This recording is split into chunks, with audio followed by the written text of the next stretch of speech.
వీక్షకులకు నమస్కారం. నా పేరు సంజీవ్ రాజు. నేను ఒంగోలు నుంచి మాట్లాడుతున్నాను. ఈరోజు అనుకోకుండా ఈ సాయంకాల సమయంన కళాంజలి డిజిటల్ స్టూడియోకి వెళ్ళి ఉన్నాను. అనుకోకుండా డిజిటల్ స్టూడియో సుబ్బారావు గారు వాట్సాప్ ఓపెన్ చేసి చూపించారు.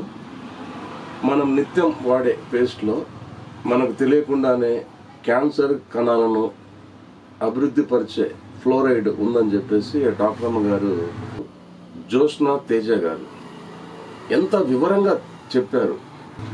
వాట్సాప్లో మెసేజ్ పంపించారు, క్లియర్గా చూశాను. ఇలాంటప్పుడు కూడా వ్యవస్థలు కానీ ప్రభుత్వ అధికారులు కానీ ఎందుకు చర్యలు తీసుకోవటం లేదు? ఫ్లోరైడ్ లేకుండా వినియోగించేదానికి అవకాశం ఉంది కదా, వినియోగదారులకు అది తెలియపరచాలి కదా. ఇలాంటివన్నీ తెలియపరచకుండా ఫ్లోరైడ్ వాడుతున్న 365 రోజులు వాడతాం. ఖచ్చితంగా వాడుతున్నప్పుడు ఆటోమేటిక్గా క్యాన్సర్ గుణాలు ఉన్నాయంటున్నారు. దానివల్ల మనకు క్యాన్సర్ వచ్చే అవకాశం ఉంది అంటున్నారు. అది ఎవరు చెప్పారు? వరల్డ్ హెల్త్ ఆర్గనైజేషన్ వాళ్ళు. ఇకనైనా అలాంటి పేస్ట్లు వాడకం మానేసి వేప పుల్ల, గానుగ పుల్ల, ఇంకోటి ఏదో చెప్పారు మేడం గారు, నాకు సరిగా గుర్తులేదు. అలాంటివి కనీసం 365 రోజులలో పూర్తిగా ఫ్లోరైడ్ లేని పేస్ట్లైనా వాడండి.